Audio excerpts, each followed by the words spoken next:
Good morning, everyone. Thank you for joining us on this beautiful Thursday. We're just going to allow some time for people to log on, and I can see that I've got the sun rising behind my head, so I'm going to try and adjust my camera to get there. We'll give it another 20 to 30 seconds for us before we start. And that allows you to grab your cup of tea, cup of coffee, or if you're off because it's school holidays, if it's a mimosa, that's fine, that's your choice. And then we'll get into this avatar session.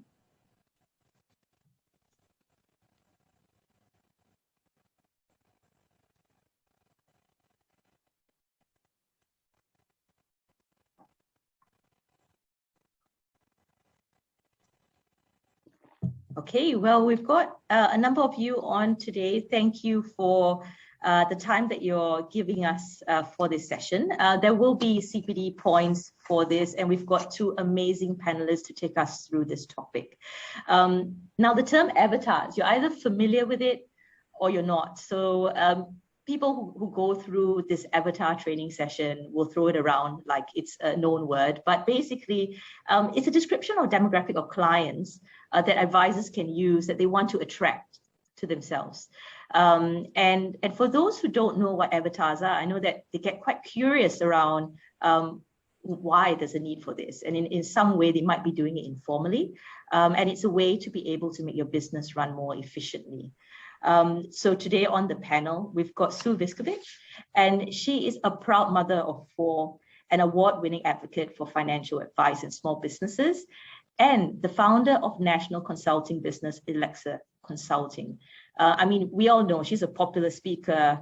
I've gone through her coaching course in the past as well, and she's an author of a number of books and research reports and programs designed for advisors. I don't think you can go anywhere on LinkedIn without seeing Sue, and we've got her today to actually share that wisdom. Welcome, Sue. Thanks, Joanne. It's lovely to be here. And then we've got Natasha Jensen. You know, she is one of those women that I reach out to constantly, and she's always there just helping lift the overall literacy of the community. But Natasha is also an ex-financial planner. And she is really a market leader in personal branding. You know, that's not even an inflated comment. If you know of anything about Natasha, you'll know that branding is just top-notch.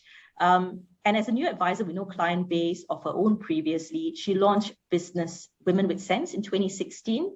And in less than 5 years, she single-handedly grew Women with Sense into a leading and trusted brand in financial education.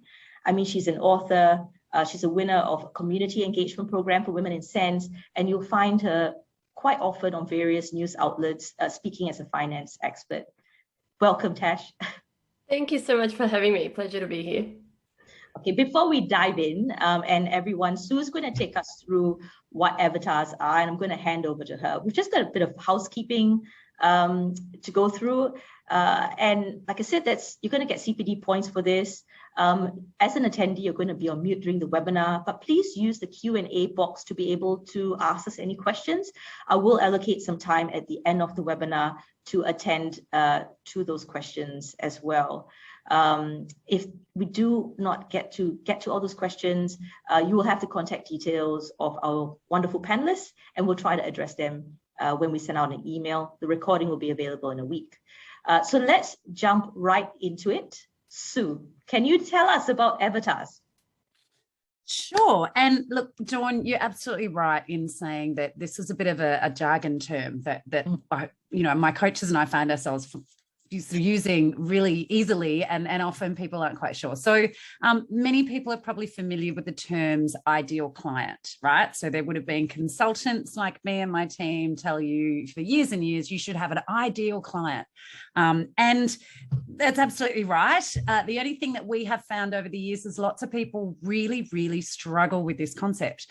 And part of it, I think, is because people think an ideal, we use quote like marks like this, so it's an ideal world, and that basically means that it's not possible.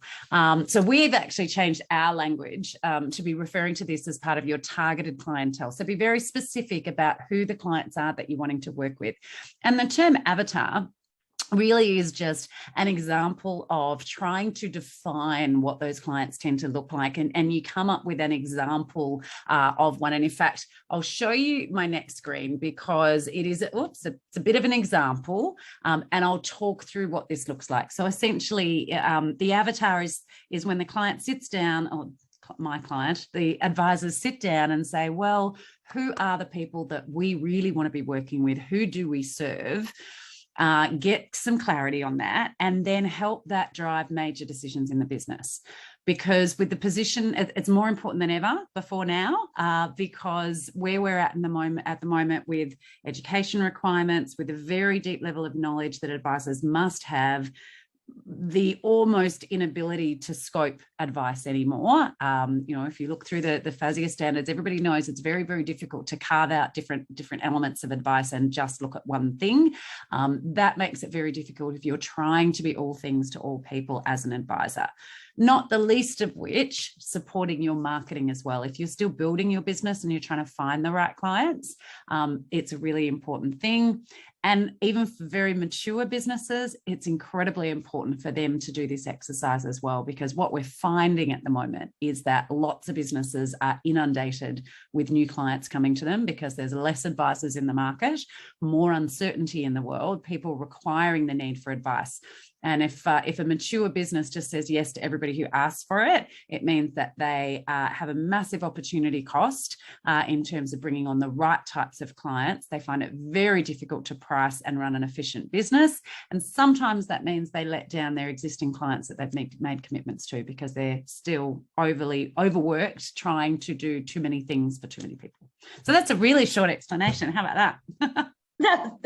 That's good. That's a good start. And I think that feeling of trying to service everyone and maybe not being as efficient, I think it resonates. And we know that even with the changes that have come into effect just as soon as the 5th of October, it just feels that there's so much being piled on. Like you need to be so efficient with your time and how you're servicing clients. Absolutely. So Sue, would you be able to take us through this as well? Because you see, I mean, you've done the reports, right? You've added so much value to the financial planning industry by getting a lot of research done about pricing and whether this actually makes business sense. Yes. I know you've got a few really like the proof slides, right? You've got the proof slides that you're going to show. Yeah. As financial advisors, probably we want to see the numbers. We want to see I get it. Absolutely. Yeah. So, well, what I might do actually is I'll better explain this slide before I move off it. So this is an example of what we might, and Pure Genius Financial Planning, the little logo you see there in the corner, that's our pretend business, right? That's what we use as some of our demo things. So please don't think there's a business out there called that. Well, I hope there's not. There wasn't when we came up with it. We thought it was something that wouldn't be taken. But essentially what we do in the exercise of trying to define your client avatar is to really sit down and think through what are the demographics, and you'll see just an example there of this for this particular client's avatar. Look at the demographics. What are their where do they live? What kind of financial resources do they have? Are they in a particular profession? Is there a particular age group? So all of those demographic things, and then the psychographic things are really important as well, because this is more around the types of values that these clients have, the kind of personality that they're looking for, or kind of relationship that they're looking for within an advice relationship. Often a lot of those intangible things come here. So for an example, with this Ted and Valerie avatar, these guys are emotionally connected. They're both engaged in the process. They both really want to have really great advice to be able to move their business forward. And as an advisor, you can absolutely say, they're the types of clients that I want to work with. Not a wish list of maybe if I could find them.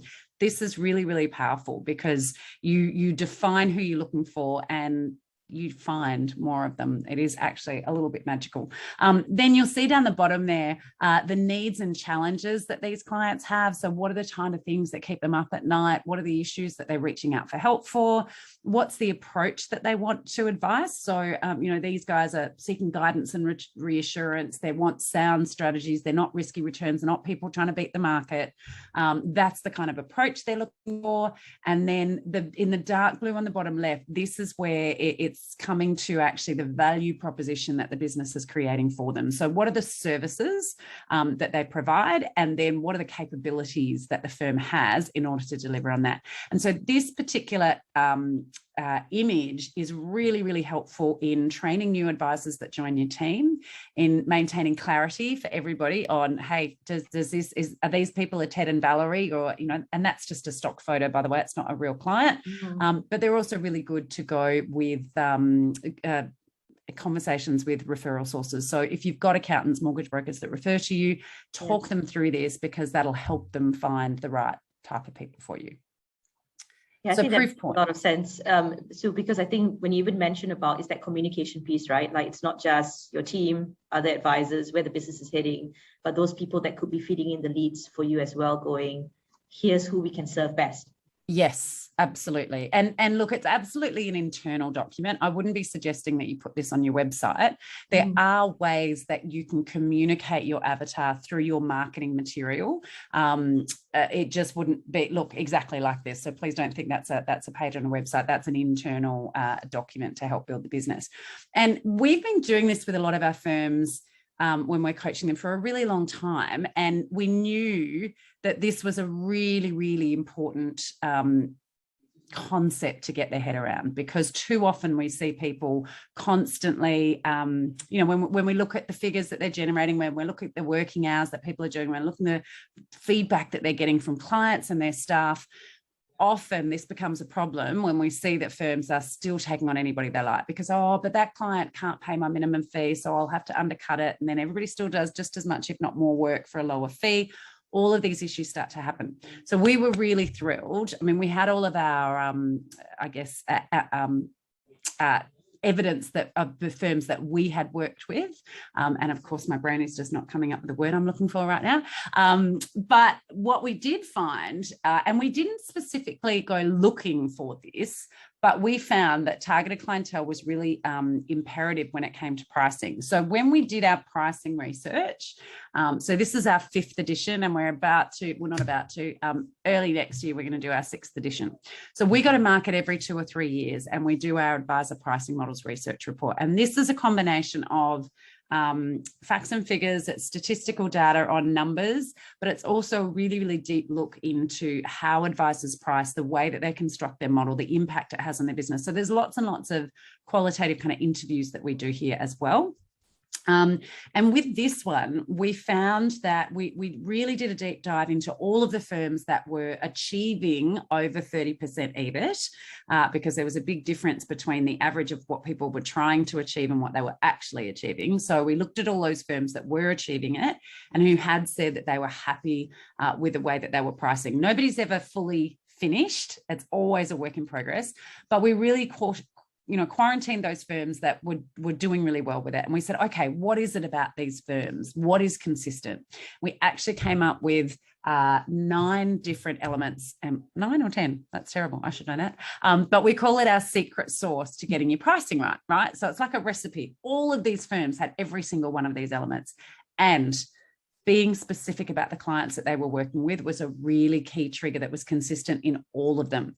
And so our message there really was, don't fall into the trap of thinking that all business is good business. And this was across early stage businesses as well, even when they're in their startup years, because that's when people do go, I'm bored, I've got nothing to do, I can do advice for anybody, I'll just take anybody on. Whereas if you can be disciplined, if you can have a really good firm approach with it, you will find that all of the work that you do is far more powerful and you build your business a lot quicker. And the stats there show it. So we had options for people to tick. So for the firms that said anybody who asked for our advice, the fees that they quoted were a lot lower. They're about 30% lower than the advisors that said, no, these are my market segments. These are the people I work with. and the EBIT was, average EBIT was 20% lower. So if we look there, if I click in the right spot will be helpful. This was the really scary thing, right? So the firms that said they work with anyone who asked for advice, the average initial fee for comprehensive advice without insurance was $2,600 and ongoing was $2,700 per annum. Now, most people are going, how can you serve? Well, you actually can't. So they were generating an average EBIT of 19%. Now, bear in mind, these figures were collected at the beginning of 21. So no, beginning of 2020.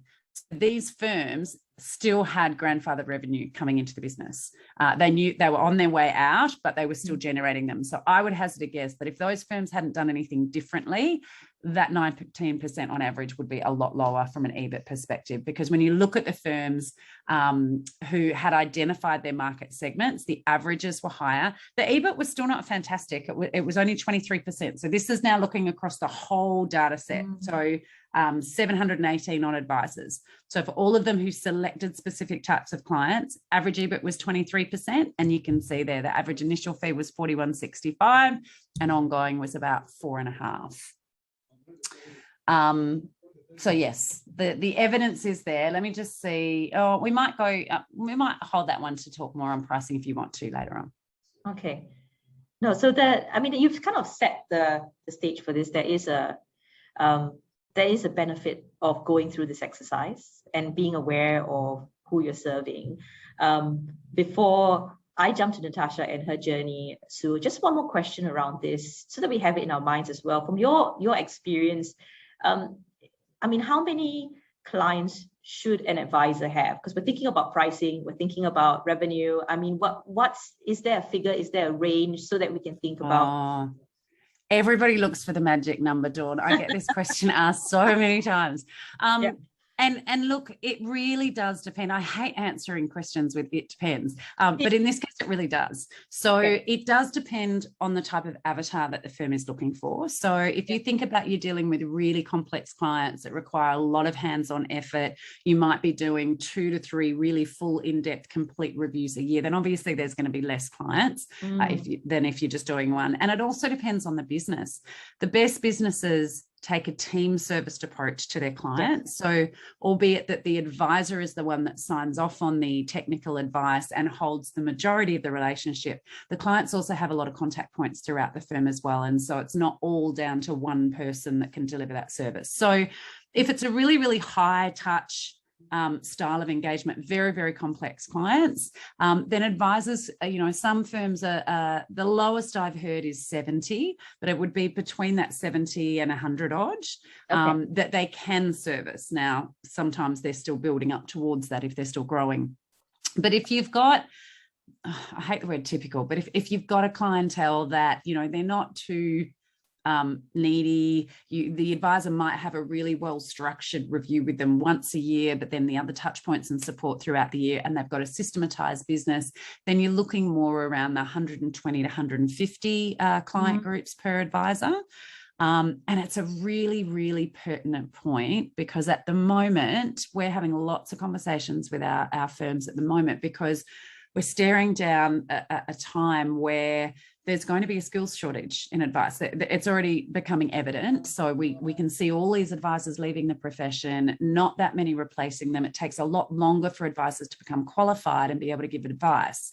So a lot of our firms are now looking at this as a real critical problem for the future, even if it's not a problem right now. It's coming, right? We don't have to be rocket scientists to see it's coming. So we either need to look at how do each qualified advisor serve more clients per advisor. How do we make our proposition, our employee proposition so compelling that we're going to win the best of the employed advisors in future when we go looking for them? But also, how do we grow from within? How do we look at putting someone through their professional year? How do we look at growing that talent from our pool of admin and often graduates coming out of uni now? They still need to go through admin, power planning, learn how to be an advisor before they can sit there. So I would be suggesting that if you're not aiming to be able to serve 200, even up to 250 odd, 300 per qualified advisor over the next, not now, you might not have the systems now to be able to do it, but if you're not aiming towards that, you are likely going to have a real concern. And I know some people's heads have just exploded right now, going, Sue, don't be ridiculous. You don't know what you're talking about. But if you're not thinking in those terms, and part of this trick is to find the right types of clients and build your systems and your technology and your engagement techniques and everything so that you can serve them, you're going to have a really hard time delivering quality advice at a profitable price point. And let's face it, the whole purpose of why you're in business is to serve the community and help people with their financial life. So if you're only ever going to be limited to 100 people that you can work with, then you could do better. So there you go. That's my really long-winded answer to how many clients could an advisor serve. Sorry, Dawn. You've just gone on mute. Sorry. I think it's sorry. The other way. Yes, I think my technology likes to treat us kindly. I lost all audio for a moment. So no. Sorry about that. So I guess the reason why I asked that question was to connect those pieces, because I think that profitable business going into the future is, I think, on a lot of our minds through all the changes that are happening. And that's actually a really good segue to Tash, right? Because Tash, you've had such an evolution in your journey, and it's not to say that this is where a financial advisor could land up. It's more the fact that you've worked out who you can serve best through your journey, right? Tash, could you take us through that, because it's so multifaceted in terms of where you've landed now and how you're helping the people that you serve best? Okay, I will. And look, and my key starting point, which I attribute the success to, is going through this process that Sue's talking about. So the very first thing that I did, even before I even created Women with Sense, was to get to know my target market and that demographic. I built the branding, the messaging, the way I dress, everything about Women with Sense had to resonate with that demographic. It didn't resonate with me. It had to resonate with who it was that I was trying to talk to. And I had to make sure that I learned to speak in a way that made sense to them. So while Sue uses this from a pricing point of view and looking at, who do we service and how do we run efficient systems and we price accordingly to be profitable, in my experience, a lot of financial advice practices are missing the marketing piece. So making sure that everything about you also speaks to these clients. And yet when I look at financial planning websites, can I tell you, just about every single one of them, they look and sound exactly the same. So then when advisors say to me, I'm so frustrated, all I'm doing is having conversations like people are just price shopping, and that's the main thing that the conversation comes down to. Yeah, because I have nothing else to compare you on. Every single website looks exactly the same. They've got the same types of stock photos. You're all talking about the same lingo, and, and we're all here to serve you, and we do financial planning and we do investments. What in there talks to me as your target market? If I'm using this as like online dating, think of your website and your Instagram and Facebook and all of that, like, a consumer's Tinder account. What in there is going to make you stand out from everyone else, to make me go, you know what, I want to click and I want to have a chat and I want to get to know this business more than just, what do you charge? Thank you very much and goodbye. So I really encourage you to take on board what Sue is saying, and then look back at what you're doing and what your team is doing and say, okay, is that now consistent with what we're putting out there, as far as new clients and as far as our existing clientele as well? So that was the first thing that I did on my journey. So my specialty and my passion was always at looking at how do we bridge the gap, which now, unfortunately, through regulation is just getting wider rather than narrower. But looking at, okay, we have, previously it was 80% of Australians, weren't getting financial advice. How do we help those people? So that was my focus. And when I had a look at that demographic, a lot of them were intimidated by financial advisors.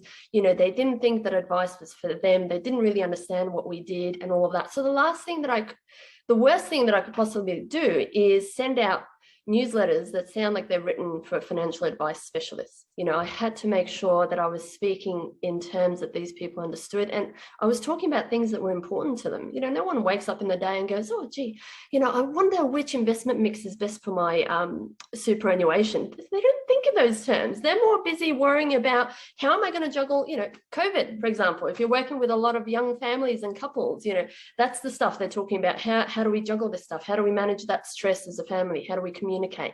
Are they talking to their to their parents about estate planning and all the other things that they're not aware of that they need to be talking about.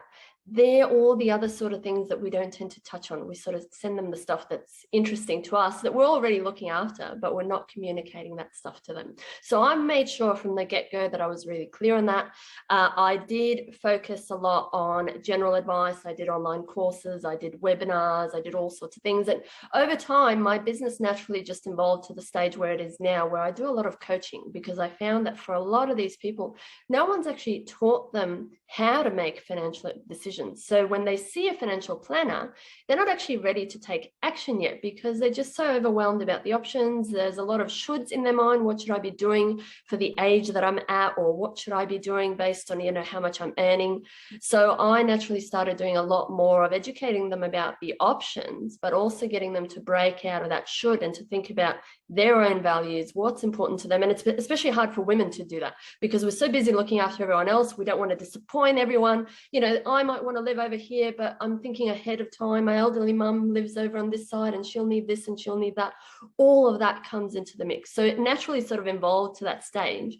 But I found that I was making it harder for myself to generate business because I was trying to do what Sue said, be everything to everyone at once. So I was trying to do full financial planning. I was trying to do general financial advice, and I was doing courses and I was doing coaching and all of that, which meant that when I was doing a discovery call with a client, I wasn't really clear on who I was and how I could help them.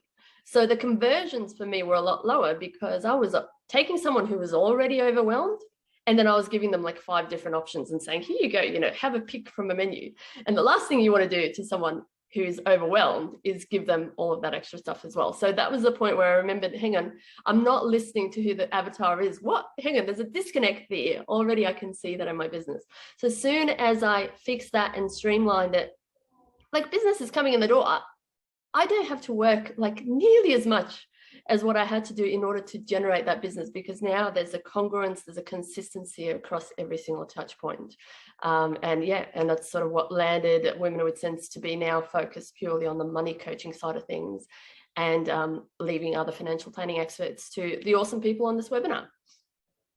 Oh, thank you for sharing that, Tash. And I think, even though we would have predominantly financial advisors on this call, I do know of financial advisors that have gone into coaching. I think everything is kind of evolving as we go, because we're going, what's going to make sense moving forward. And you have one journey, but what you're saying is you're backing up what Sue's saying about being clear and being consistent.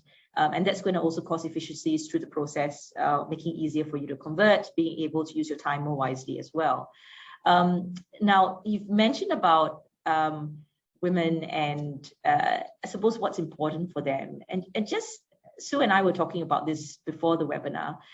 Sue, is there a pricing difference? So let's say we've got the avatars down.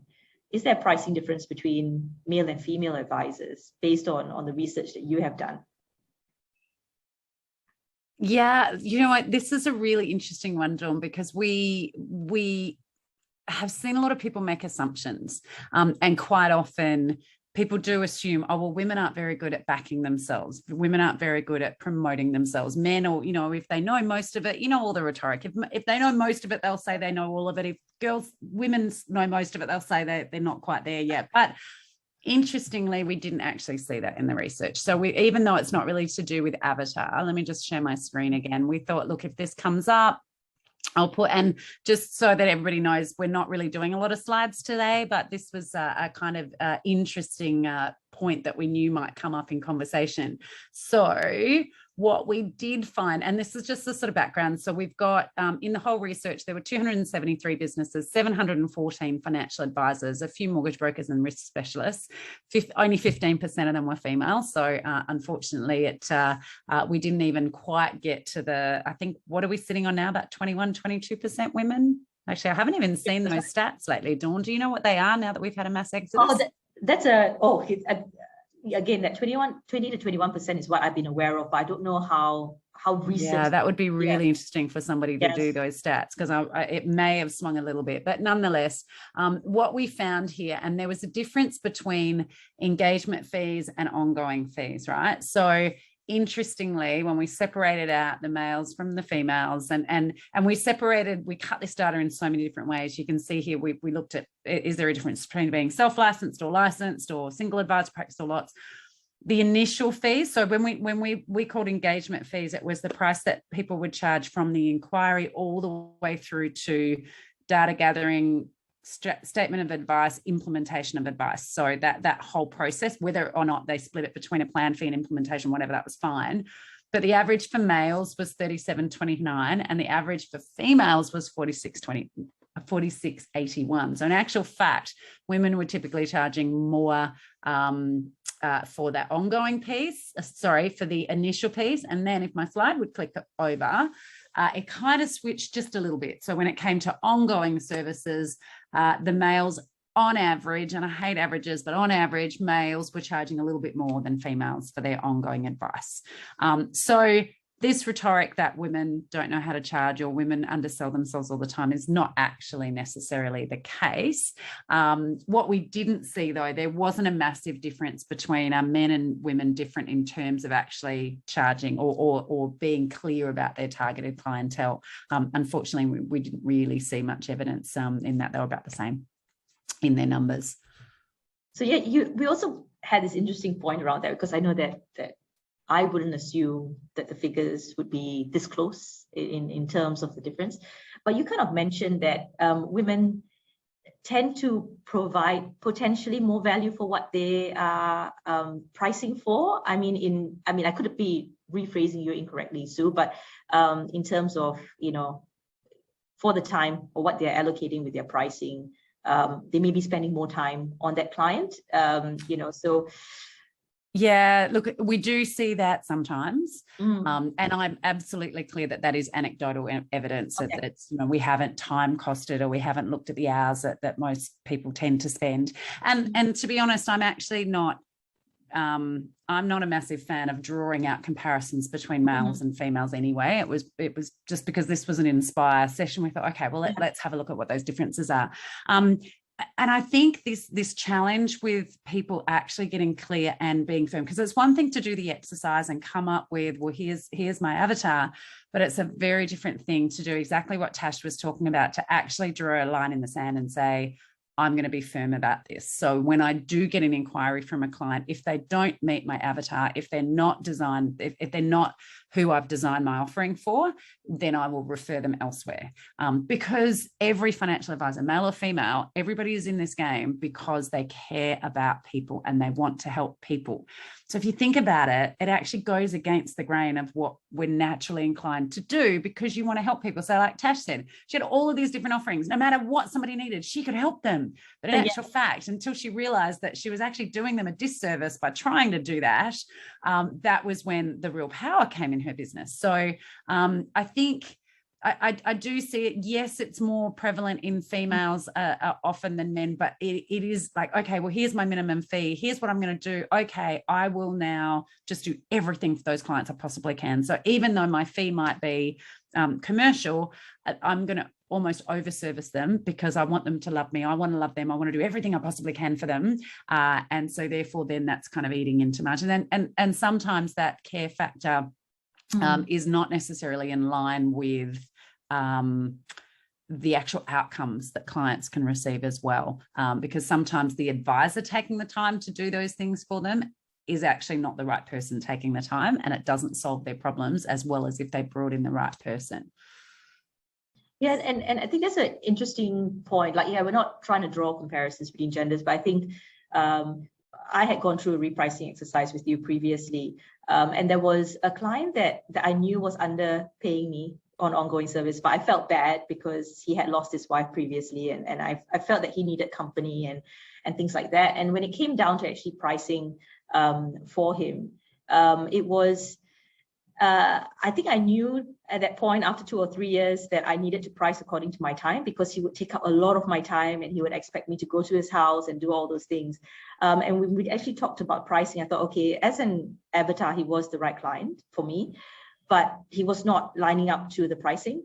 And then when I quoted him the fee, it took him about 4 weeks or so to get back to me. But I mean, the fee was more than double, but because that's how I've been underpricing over the years, Yeah. He actually didn't continue with the service. And for me, I think that was the fact that in my mind, like I know I had gone over and above, but I also know he's not going to get comparable service to what I've done. Yeah. But I felt really, I felt good about it because I felt that my time could be used better with other clients, you know. So it wasn't like I was sad, you know. I just went, if I'm going to continue servicing these clients, I need to be paid accordingly. Yes. So I think it's one of those things that sometimes we have, we get emotionally connected to clients. And you find out through these exercises, especially with appropriate pricing, whether that's a value that they are seeing back. Again, I'm not afraid to say that somebody didn't want to continue my services, but I felt actually good through the exercise. And you make a really good point, Dawn, because pricing is complex, right? It's not that complex. So don't think that you have to, you know, this is really hard and no one's able to do it well. But it is complex because a really good pricing system enables you to price to meet the time that you're spending with clients. Because I know you hear people like me going, oh, price for value. Well, at the end of the day, your costs are hard costs and you've got a certain limited amount of chargeable time in your business. So when we're working with a firm, we'll start with that time costing exercise, right? And the fact is if you have got clients that are needy, is probably the wrong word because it has a negative connotation, but they do want more of your time and they want more of your support. That is a time cost. And then there is often a value overlay. So sometimes then the value of somebody generating working with you is greater than others, or, you know, sometimes, not always, it might come down to the amount of financial resources that they have that you're managing. You know, they have capacity to pay a high fee. But in this example that you're talking about, this is probably the perfect example of a client that maybe didn't even realize just how much they were leaning on you and how many resources they were using from you, resources being your time. And so when you then put a commercial number on that, they probably figured that they actually didn't need to use your time. So while it was free, they would take as much as they could. But then when they had a number to it, then they realized, actually, you're probably not the right person for me to be leaning on so much and getting that support from. And we've also had people that have had the reverse, right? Advisors have gone, oh, I can't double the fee. I've had some that have tripled the fee, and the client's gone, yeah, I have no problem paying that fee because I don't want to be having those conversations with anybody else. And I feel dreadful that I've, you know, lent on you too much and I haven't paid you for it. So absolutely, I'm happy to do so. But it also opens up that question, Dawn, because I know you and I had lots of conversations because a lot of the people that you work with don't necessarily fit the avatar of people that can pay a commercial fee. And that is actually okay when you have a conscious recognition of it, because there is a difference between clients that you want to do pro bono advice for and support for and commercial clients that you work with. And if you get the commercial aspect right in your business, it should leave you the ability to do some pro bono work and perhaps some community work. And I know Tash, you know, has done an awful lot of that as well. And the key is to be knowing what you charge for, charge people appropriately for that, who will still get value because we've still got to meet standard 7 of the Code of Ethics. But then it allows you to do some other fun stuff. Yeah, so Tash, you, like Sue said as well, you've managed to have this balance. And I think you mentioned before, it's not something that you realized on day one. You know, how did you find that balance between community and profitability and knowing how to serve? Because I think you do it so well. Oh, thank you, Dawn. Oh, it's been, trial and error, I have to say. But look, I mean, the community work was stuff that I did because I was really passionate about financial education and just getting more people, and women in particular, just more engaged and more empowered around money. But also it was at a time where I was just starting out a business and I didn't have clients to service. So it was like, well, no one knows me. How else am I going to get out there? So I got out into the community and I did stuff. So for me, that was sort of what prompted me to do that sort of work. And now it's, you know, it's part of the brand and it continues to be a passion project and all that kind of thing. But in many ways, because of lockdown, I've been limited a lot in the last couple of years. I haven't been able to do a lot of those events. And even when I look at webinars, well, my target market, a lot of them are mums. So we're all a little bit busy during the day, juggling everything else, and a little bit exhausted at the end of the day to do a webinar about money. So that side of things sort of had to take a little bit of a pause. But yeah, it was just about, I think, having a look at also when you're doing the community work, being clear on what its purpose is, so that it's not, just doing it for the sake of doing it as well. For me, it was very congruent into what my business was about. So it actually made it possible for me to sort of kill two birds with one stone, in a sense, like deliver really awesome, low cost workshops that delivered a lot of value and all of that. But at the same token, I was able to recoup my costs and make sure that it ended up being a cost neutral marketing exercise for me. So while it was still a passion and all of that, it was still ended up being a really valuable marketing activity from that point of view. I've also then been able to utilize the workshops and webinars, and even like to offer coaching calls and that kind of thing pro bono, but charge a fee and donate it to a cause that I was really passionate about as well. Which is then becomes another way that it's like, okay, I have a skill which is around my knowledge and my education, but I'm really passionate about childhood cancer or whatever it might be. Utilizing that knowledge as a way of going, well, look, normally I would run a free webinar, but in this case, we're supporting a particular cause. Come along, I'll answer everything about salary packaging that you want, but the proceeds are going towards this good cause or event or whatever it might be. So utilizing it in that way as well, so that if it's something that you're passionate about that isn't your avatar per se, or isn't, a profitable demographic, but you really want to be supporting, there's ways that you can be doing that as well. So that, and in terms of like knowing that difference, and I think I've heard about some advisors who've done it that way, where they've aligned their value system to like a charity, and then they've incorporated the process. And that is, I mean, it's genuine, but it's also really smart, right? You're making those two worlds merge together, and letting. Are you also attracting those clients to you because you're saying what's important to you, and that's going to attract more of that. Tash, you've made a point about saying make your clients remember you through the process. And how do you do that through the year? So, I mean, you've got, let's say, you've done the exercise, your avatar, you've got them on board, that this is your client, they're priced well. How are they going to continue to remember you through the year and understand that you're the right fit for them long term? Yeah, look, that's the thing. So often when I spoke to clients about their financial planning experience, for a lot of them, it was about, and they often said the same thing about mortgage brokers as well, in that it felt like a transaction. It's like, well, we see them, we'd get the SOA done. There'd be a bit of back and forth while we set up the super or the insurance policies or whatever, and then wouldn't hear from them again. Once upon a time as ever, or now it's like, okay, when there's an annual review or something like that coming up. But in the meantime, like there was no connection there. And when we think about the work that we do, it's so personal and intimate. People don't talk about this stuff to their closest family members, and they're letting you know the most intimate details. And there's a lot of, fear and shame and a lot of emotion attached to this stuff as well. So they want to have that ongoing relationship.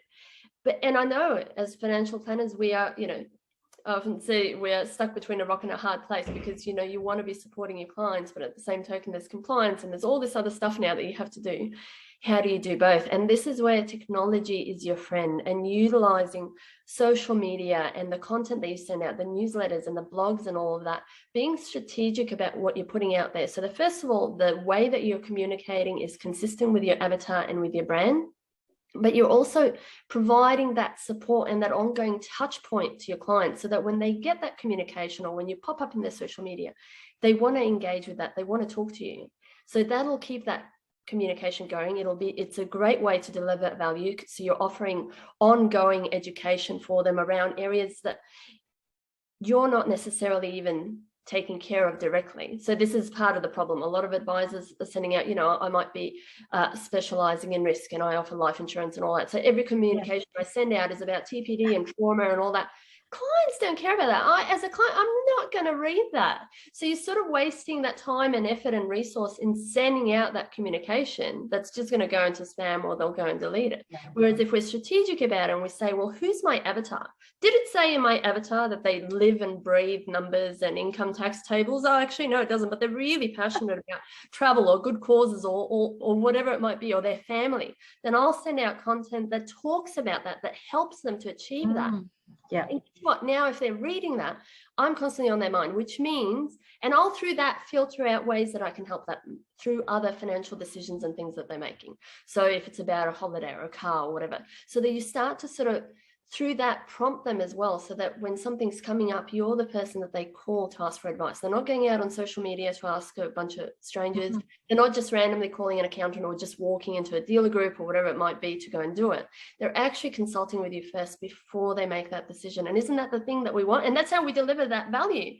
But how can you do it when there's a disconnect and the client goes, well, why didn't you tell me that as the advisor? And the advisor goes, well, you didn't tell me you were going car shopping. There was no, didn't come up in the last conversation. And now here you are with a brand new salary package. If you had asked me, I would have told you, right? So you can avoid all that, but just making sure that the way you're communicating with them throughout the year is delivering that value and reflecting your brand. And it becomes so easy these days. Tech is really your friend. You can have so much feedback as well to know what sort of topics they're engaging with and they want to know more about without you having to drill them and quiz them. And you can then go and repurpose that content as well. Yeah. So you can take that blog and you can create, I don't know, 5 social media posts that you can then go and pre-schedule and drip throughout the year. And there you go, you're done. You're keeping that sort of loop closed and that connection in place without it having to take up a lot of time and effort and distract you from other things in your business as well. So you've made it sound easy, Tash, because I think you've nailed it. But I think besides the time piece which you've addressed, and you're saying using technology and things like that, does content creation and this communication piece, does it have to be expensive? So if financial advisors, I mean, we could have a range of advisors here. Some are employees, some are having their business, some have large businesses, some have small businesses. Is it an expensive exercise to create content for your avatar through the year? No, absolutely not. So you want to just get down to being clear on simple strategic things around how often you want to be posting and the type of content you want to be putting out. And that can then help you to drive what your content strategy will be and make sure that you fit it into your budget. But I would say you want to think about what Sue touched on before is the opportunity cost of not doing so as well. Mm-hmm. So if we sort of say, well, hang on, if I invest doing, putting forward a few $100s a month towards doing all of that social media, how will that translate into profit? And hey, if it means that I'm retaining a client instead of having to go and attract a new one, and if it's making easier for clients looking online to differentiate me from another business, I would say that that's an investment that is well worthy of your time and will more than, pay back in dividends from that point of view. So I find a lot of businesses are so busy with everything that they're doing, they're sort of forgetting about the pipeline and they're forgetting how they can utilize the tech that's out there in social media to help them expand even further. There's a real opportunity out there at the moment to be doing more and more of that. Oh, well, those are encouraging words, Tash. So thank you, because it can all feel really overwhelming when it's one big blurb. I think the important thing for all of us to know is that it doesn't happen in one day. It's a process that any of us have to work towards, and we're constantly evolving it. And I feel like, honestly, there's so much here that we could go through. And so I would just encourage our attendees as well that, please reach out to Sue or to Tash as well. And if you connect to them on LinkedIn, you'll see a lot of the content that they're getting out and how they are adding value to our industry as well. I might just wrap our portion up just so we can get some questions. And if we've got a bit of time, I might sneak in a few more questions I didn't get to as well. The first one here is for Sue. Are there any great resources in relation to the psychographics specifically? When you're defining your avatar that you want to work with? Yeah, let me just, I might share another screen here just to explain a little bit more about what we're looking at when you're thinking psychographics of a client. So this is when you're defining who you're looking for, and it's all of the things on screen. So it could be their lifestyle, it could be their personal values, their traits, their interests. So, I've got a firm that sponsors their local cricket club because the advisor's mad about cricket. And so there does tend to be a lot of people that are within that cricket club. Obviously, they love cricket, but they've also got this combination of, a lot of them tend to do a lot of camping. They love the environment. So there's all sorts of elements around that are not typically what you might expect to be, they've got over $500,000 of funds to be managed and XYZ. And that's what helps this firm to really communicate really well with those clients. And because they also know that it tends to mean that they have other kind of elements that go with the demographic. So yes, they might be in professional careers and so forth. So the thing with the psychographics, though, is that you wouldn't necessarily do all of these. So there's examples on there like political affiliations or philanthropic or religious affiliations. They only really come up if you're if you're actually usually part of a community and you have specific skills and understanding of those kind of cultural elements. When it comes to actual resources to look at psychographics, I know that over the years, some firms have looked at putting their clients through personality profiling because they want to understand how they like to be communicated with. To be honest, I'm probably a bit ambivalent around that. It does add, especially now with all of the steps that you need to take a client through in the engagement, it's perhaps not as one of the more powerful tools to use. But I think if you're utilizing an engagement strategy where you are having deeper conversations with people rather than just using a fact find, and I know probably a lot of people on the call might be aware that I'm on the board of a new firm called Lumient, which is an entire client engagement strategy driven by really good technology.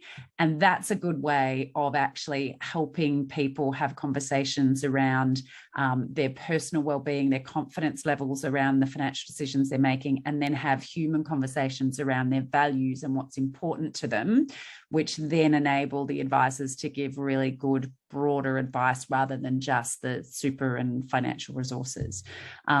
So I think in terms of the question, are there resources to get psychographics specifically? There are a few different ways to tackle it in terms of defining the people. But as Tash was saying earlier, if you're clear on who you're trying to attract, so for example, if you wanted to attract people that have a really deep interest in the environment, then a lot of your marketing material and a lot of the things that you would be sharing with your clients would be related to that topic. And so therefore that would naturally attract people towards you. Thanks, Sue. Tash, do you have anything to add to that in terms of psychographics? Is that something that you've any resources or anything to add to what Sue has said? No, I think go specifically with your target market.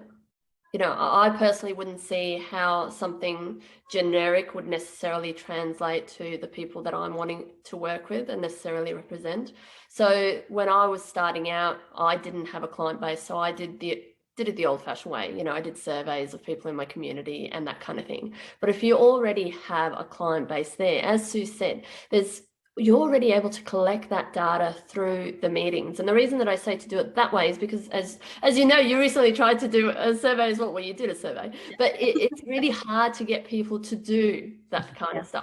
So if you can extract that information very subtly as you're having a chat to them, but you guys as a team are strategic about the information that you want, and you're then populating that away into a database or a spreadsheet or whatever in a way that you can analyze it, then going and doing that, and then you can go, okay, well, this is really cool. We didn't realize that a lot of our clients, it's on their wish list to travel to Italy. Hey, let's go. We can be a vision board for that, and make sure that we're sending out Instagram stuff for those types of things. So utilizing that kind of thing. So I think get specific to the people that you're wanting to help. I think there's limited help in the generic sort of data that might be out there from that point of view. Thanks, Tash. The next question seems for you as well. It's Gavin has just said that he would like to do some reading, preferably a book or website on financial coaching. So any recommendations for resources that are starting point for advisors? Yeah, so the thing with financial coaching is that it's a new term that people are using interchangeably to mean different things. So for some people, financial coaching is cash flow coaching. For some people, it's general financial advice. For me, and that's why I use the term money coaching, we're talking about behavioral money coaching. We're talking about behavioral finance and behavioral economics from that point of view. So even if you look up in that segment, there's so many depending on the type of area that interests you. If you want to really get into the psychology of things, there's a whole stack of books around that. There's more philosophical ones like Happy Money by Ken Honda. But from a money coaching point of view, as far as the stuff that I do, I really recommend the books by Deborah Price. So if you look up Money Magic, that's a really good starting point, where she talks about the actual grouping, the patterns of behaviors that people have around money, grouping them into archetypes and having an understanding of what motivates and what drives those archetypes, and how can you then support them to improve their financial situation. So if you have someone that has a very bury your head in the sand approach to money, and they're very fearful and anxious about it, having an understanding about what that's actually all about will help you in the way that you communicate with them. And it's a really powerful and fascinating process to go through. I had a client recently who was trying to start up a business and looking at super and all of that. And she was really intelligent, capable to research all this stuff, but she'd just get paralyzed because she had a belief that she couldn't make good decisions. And we figured out that it came from being, as a kid, she had a mum who was very controlling around food. So if she was, the only time as a child she would get money to spend would be at the cake stall or whatever at school. But her mum wouldn't let her choose what was on there. She could only go and purchase that one thing. Now, we all apply different meanings to that situation based on our own experiences and what's going on around us. But for her, the interpretation was, I must not be trusted to make a good decision on my own. The only time she got, so then the next time when she saw a classmate would get more pocket money to deposit at the bank than what she did, that reinforced that belief. So for some it would be, I'm not loved as much, or we're not rich as much, but for her it was, see, here's more evidence. I'm not trusted the way this kid is trusted to have more money in my piggy bank, therefore I must not make good decisions. And she then carried that became her identity, that I don't make good decisions around money. So if you use those archetypes and have then the ability to take the next step to get curious and find out what that archetype represents for that client, it is such a powerful way, and it'll like take that relationship to the next level and make it so much easier for you to work with those clients as well. Oh, thank you, Tash. And yeah, again, for whoever's attending, you can reach out to Sue and Tash for more information about the areas of expertise. Louise has made a comment about, you know, how she made a move from a company because I suppose she wasn't able to actually provide advice the way she wanted to with clients, and actually doing that. I think it comes back to Sue's point as well, is that if you price appropriately, you can service them with all the love and care and affection that you have. And it comes back to that bit of price. Nobody should tell you how you're dealing with the clients. If you're fulfilling all your ethics codes, compliance, and if you want to go that extra step, just make sure that you're being paid appropriately for that. So thank you, Louise, for sharing your experience. Sue, the last question I'm going to sneak in, you've got 3 minutes to go, is how do Advertise fit in with legacy books? That's a great question, because there are a lot of mature businesses that do this exercise. And when we start the exercise, by the way, we always suggest that you think of, particularly from a mature business, who are the clients that you love working with? Who are your favorite ones? Nothing's ever a problem. They always get so much value, and you get value from working with them because they're awesome. Then that's who you kind of creating your messaging around. And usually, if you're a single advisor practice, you may only be able to handle 2 avatars, because if you've got more than that, that's a bit of a trigger to say, oh, hang on, maybe we're going a little bit far here. Unless you've got, instead of getting really deep and narrow on your avatar, you've got deep and narrow on your value proposition. So then therefore, if you're saying this is the type of advice I provide, not cookie cutter, but this is the type of engagements I provide, and I will do a holistic blah, blah, blah, blah, then it might mean that you've got a broader kind of avatar, but you're still not going to service, or you're going to refer on people that don't want your full service. So if you're full comprehensive and then someone says, can you just do my risk? You'd then go, no, but here's a resource that you can go to.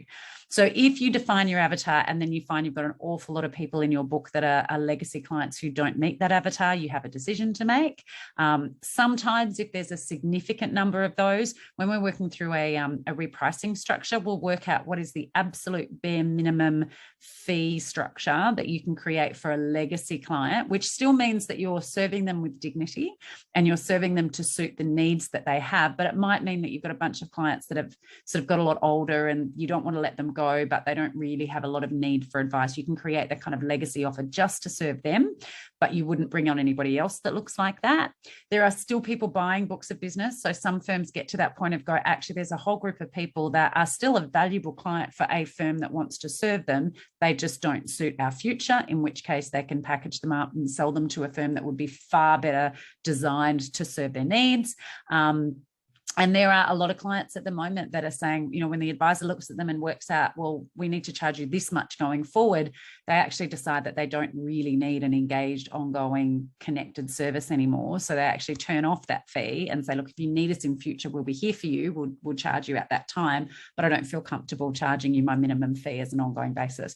And that is actually quite freeing. Scary at the outset, but when you actually do the numbers and analyze it in a business, sometimes it actually doesn't have that much of a negative impact, but it frees up a whole bunch more time of the people in the business to then serve clients that do meet your avatar, will pay a profitable fee, you'll change their life, and good.